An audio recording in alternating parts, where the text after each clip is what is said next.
great to be back with you guys for part 2 of our series, Rhythm. We are looking for a lifestyle and a flow that we can dance to, because here's what we know about rhythm. You either have it or you don't, right?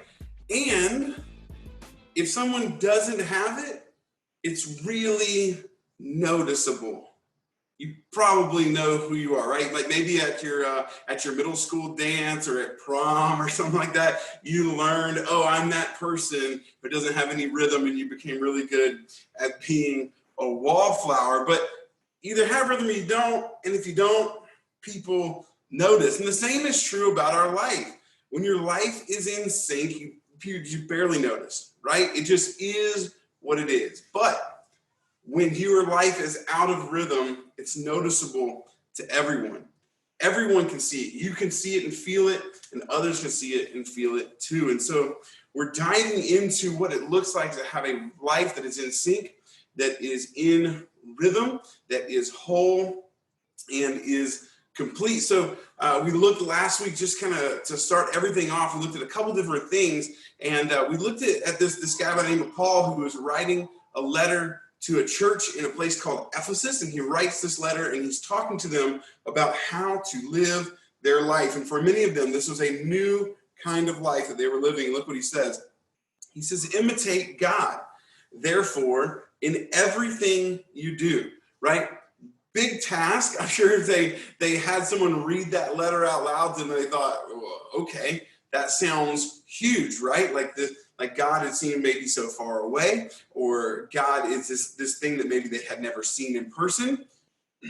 He says, imitate God, therefore, in everything you do, because you're his dear children. So it's the idea of like kind of how a child imitates their parent. He says this, live a life filled with love.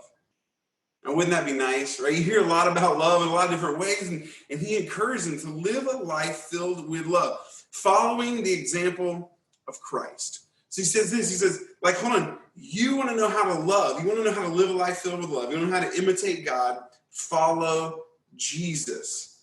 He says this, says he loved us and offered himself as a sacrifice for us, a pleasing aroma to God.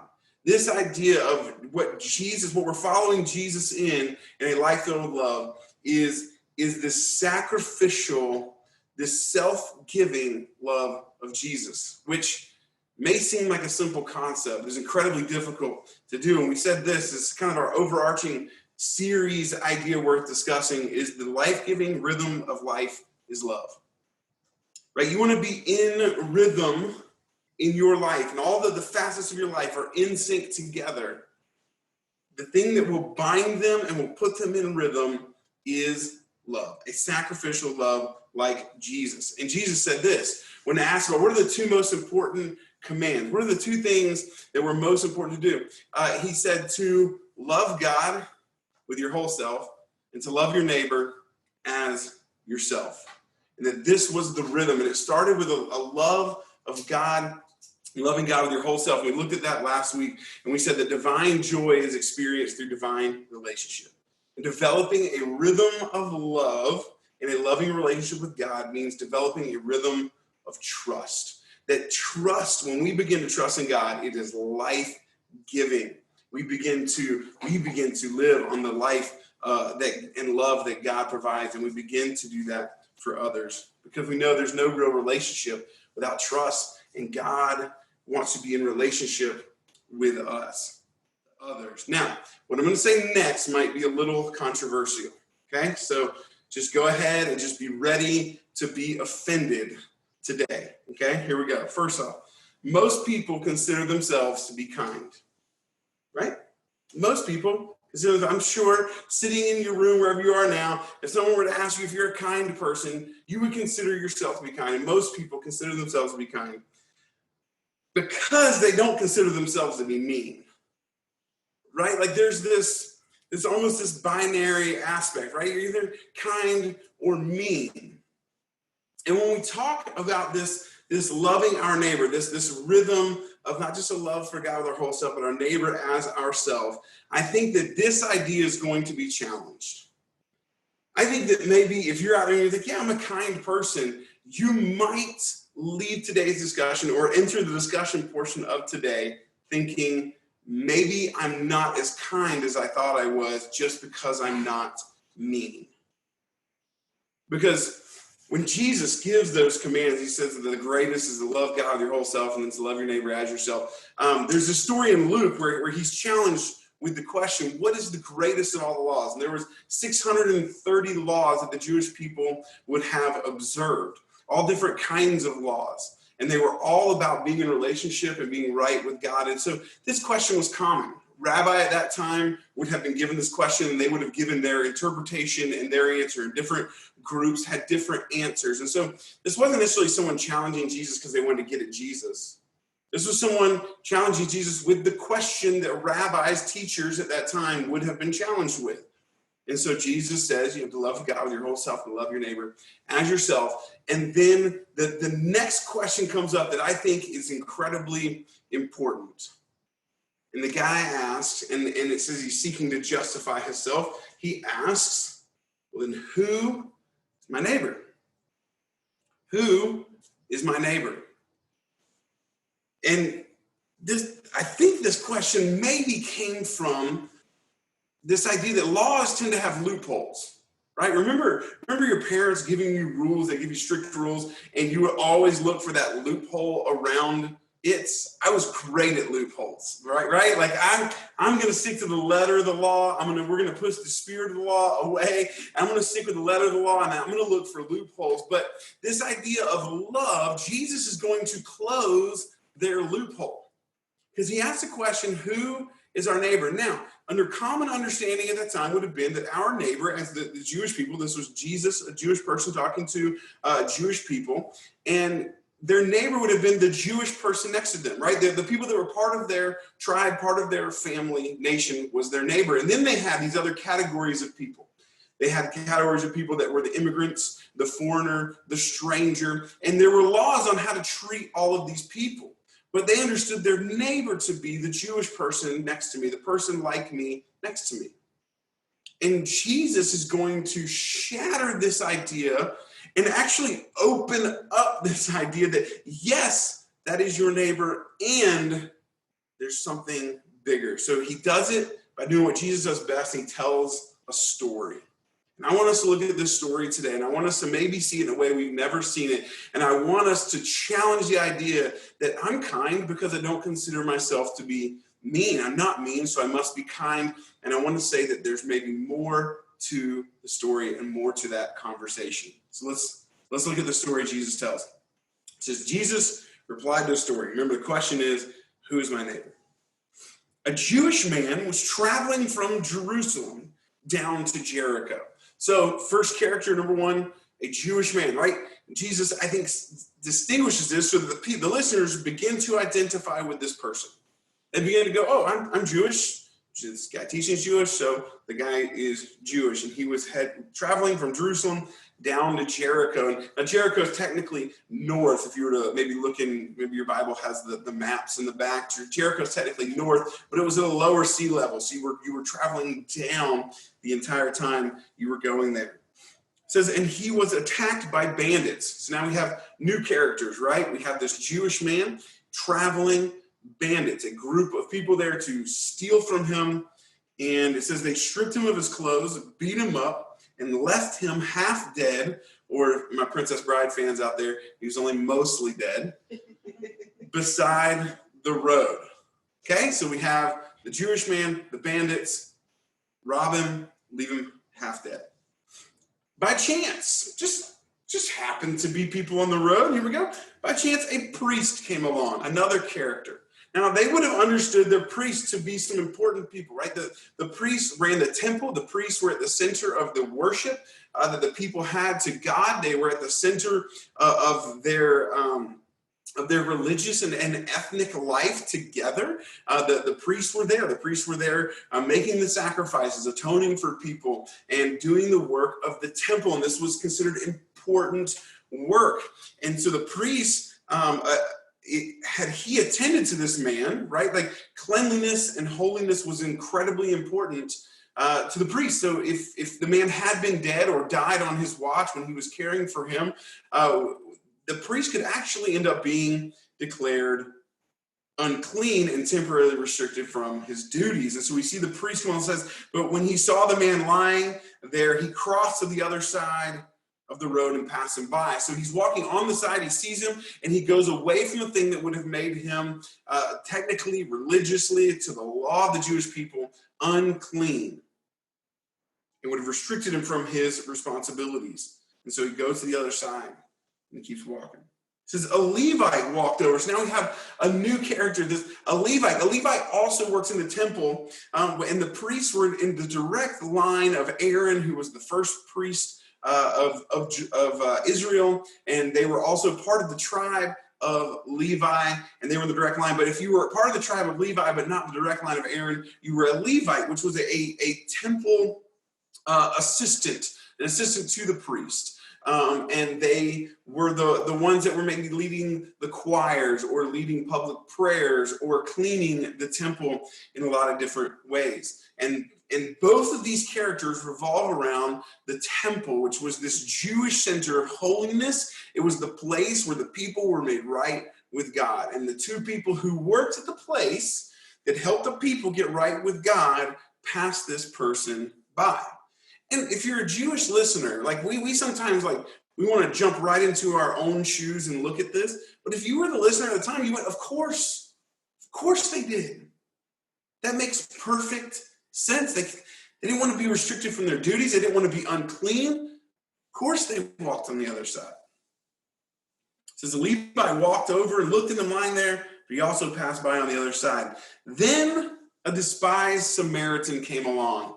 And Jesus kind of describes this guy who would have been hated by the people that were listening, right? Religiously, they would have hated them because they had a similar religion, but it was different, and they didn't consider the same things important. And so religiously, they hated them. They hated them ethnically because they considered them to be half-breeds, like they were half Jewish, half Gentile. And so they were this other thing, and they were outside of, again, the temple structure would have actually had them on the outside of the temple at various levels. And so the Samaritans were hated by this group of people that Jesus was talking to. And they reviled them. They had special names for them that they called them to refer to just how bad they were.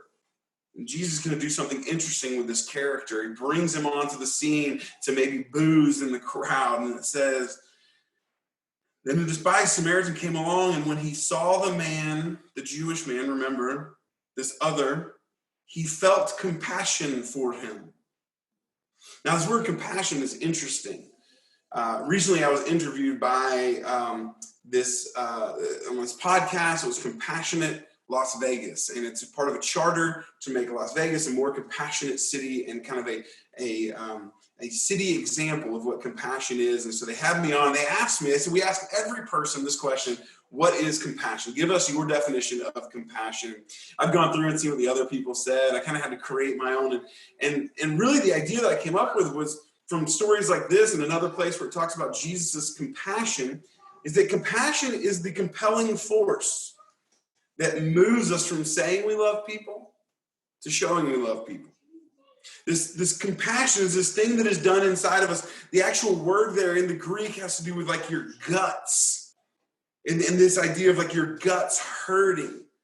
And so it says that like inside he felt compassion for him, and this compassion is going to compel him to move from saying he loves people to showing he loves people. It says going over to him. Instead of crossing the other side, he goes over to him. The Samaritan soothed his wounds with olive oil and wine, and he bandaged them. Look, you're going to see he soothed, he bandaged. You're going to see these action words. Then he put the man on his own donkey and took him to an inn where he took care of him.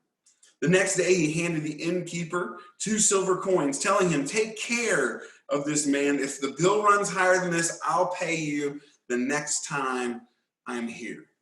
So he gives this scenario of the Samaritan coming in and seemingly answering the question. So Jesus says, now which of these 3, the priest, the Levite, the Samaritan, would you say was a neighbor to the man who was attacked by bandits? And I'm sure everyone sitting there was thinking, well, I mean, in that story, in that case, the answer is pretty clear. This is the man replied, the one who showed him mercy. And the word mercy there could also be translated as loving kindness. So that word is very, very important there. The man replied, the one who showed him mercy, the one who crossed the road, who went to him. Then Jesus said, yes, now go and do the same. Yes, now go and do the same. Who was kind to the person?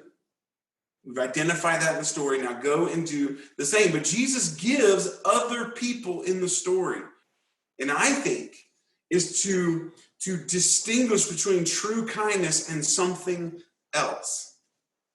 These people weren't the bandits that beat them up. They were something else, because kindness is this. Kindness is hands-on, active participation in the life-giving love of our neighbor. Kindness, this mercy, is hands-on, active participation in the life-giving love of our neighbor. And who's our neighbor according to the story Jesus told? Anyone I meet whose need I can meet. Or as author Bob Goff puts it in his second book, everybody always. Everybody always. So I want to look into this story. I want to kind of dive into some thoughts real quick on it. And we're just going to kind of dissect this idea of most people thinking they're kind because they don't consider themselves mean. When we look at the story, we see this. The men who chased their neighbor and left him for dead are dead wrong. Can we just agree on that? Maybe wave to me if you just agree from the Zoom world out there. Yeah, we can agree with that. The people who left him for dead were dead wrong. They were mean. So were the men who passed by. Right? As dead wrong as the bandits were, the people who passed by were also wrong. Because silence isn't kindness. Silence isn't kindness. Even drawing attention to the suffering, maybe those guys felt like, I can't meet this need. Have you ever felt like that when you see things come up and you go, man, I would love to meet that need. I don't know how is best to meet the need that this person has. You could at least draw attention to the suffering, right? Drawing attention, finding some help when you don't know how to help, right? Is better than silence. It's better than walking to the other side and continuing on. Jesus distinguishes, yes, there are bandits who did wrong and they caused the suffering, but then there were people who had opportunity that because of their own cleanness, because of their own holiness, because of their responsibilities, because of things they had in their life, they stayed silent and they kept moving. Silence isn't kindness. And also, inaction equates to indifference. Inaction equates to indifference. Most people don't consider themselves to be mean because they don't, or that most people consider themselves kind because they don't consider themselves mean. But I want us to be challenged with there's a third thing to be, and that is indifference. And that indifference causes harm. And that if you are a follower of Jesus, that indifference is not what you've been called to. If you follow Jesus, that there is this other way of being that is kind. You're not mean. It wasn't your problem. You didn't cause it. You didn't do this. But your silence, you're moving on, passing over, is also causing damage. And then that is in your heart creating indifference. Inaction equates to indifference. And the reason we choose indifference over kindness, not mean. Most of us out here aren't mean. You're not out attacking people. You're not actively hurting people. But maybe you're indifferent. And this is the challenge that's been with me. Maybe I'm indifferent. And the reason we choose indifference over kindness is because of this. Kindness costs. Kindness costs. Here's what it costs. Time, money, reputation. Right? Maybe they had something important to do at the temple that day. Right? They had their job to get to. So they passed over. They were indifferent. It didn't cause the problem. I don't have to solve the problem. I'm going to go on because I don't have the time to solve the problem. I don't have time to meet the need. But we saw that when the Samaritan stepped in, it cost him time. It stopped his travel, and his world began to revolve around the world of the one suffering and hurting. And that takes time. But remember, we talked about that sacrificial love of Jesus. You want to imitate God in your life, a life filled with love. You imitate the sacrificial love of Jesus, and part of the sacrifice is time, but it's also money. It's also money. It cost the Samaritan something to put that man on his own donkey and take him to an inn and to bandage him up. It cost him oil. It cost him wine. It cost him cloth for bandages. It cost him something that he said, listen, if I'm going to be kind, it's going to cost me. Maybe the other people pass by. Maybe the Levite's like, I'm a temple assistant. I'm not getting rich off this job. And he passed by because he didn't want to spend the money that it costs to be kind. That's a very real thing. Right? Most of us don't consider ourselves rich, right? Because we don't consider ourselves poor. We're somewhere in between. It's the same thing with our indifference. But if we're going to do something, if we're going to be kind, if we're going to love the neighbor like Jesus calls us to do, especially if you claim to follow Jesus, this is what he says. Now go and do this. Go and do what? Go and spend time. Go and spend money to help people who are suffering. And he says, go and spend that time and money, but also it's going to cost you your reputation.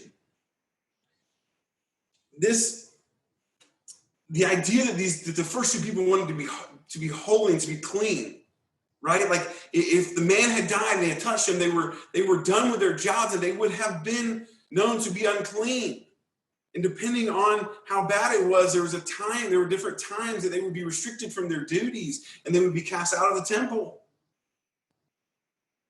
And Jesus is saying that's okay because people matter. And there's someone there who is hurting, whose need you could meet. And we see the Samaritan come in, who to this man laying in the ground, the man laying on the ground in the ditch, half dead would have hated this Samaritan, just culturally would have had this inside of him. Yet the Samaritan said, I don't care if this person hates me. I'm going to go to them and I'm going to meet this need. That can maybe cost him his reputation, but also he went to the inn. He gave the innkeeper money. He said, I'm going to come back for it and pay if there's anything left. He put his reputation on the line to care for the person in need. Look what Bob Goff in his book, Love Does says. He says, that's what love does. It pursues blindly, unflinchingly, and without end. When you go after something you love, you'll do anything it takes to get it, even if it costs you everything. Maybe you're not mean. Maybe I'm not mean. But maybe I'm not kind either. Maybe I'm not as kind as I consider myself to be. Because kindness is hands-on, active participation in the life-giving love of our neighbor. So the questions are, am I being kind to my neighbors? Am I loving people so well that I'm breathing life into them? And is this a regular part? Is my life in a healthy rhythm of kindness? Do I have specific ways that I know I'm going to be kind? I'm going to have these opportunities. I'm going to have these opportunities to model it in front of my kids. I'm going to have these opportunities to model it in front of people who need to know about Jesus and that Jesus loves them. And I'm going to schedule myself. I'm going to schedule my day. I'm going to make a plan to be kind, because kindness is not passive. Kindness is not spur of the moment. Kindness is hands-on, active participation in the life-giving love of our neighbor. And who's our neighbor? Anyone I meet, whose need I can meet. And who is that? Everybody, always. There's something there. And am I in a rhythm, a life-giving, a healthy rhythm of kindness? And I want to challenge all of us today. This has been incredibly challenging to me, because I think we're having more and more opportunities as we look around our communities, as we look into the world today, to go, am I really kind, or am I just not mean? Am I being indifferent? And can I be different and become kind? That's what our discussion is today.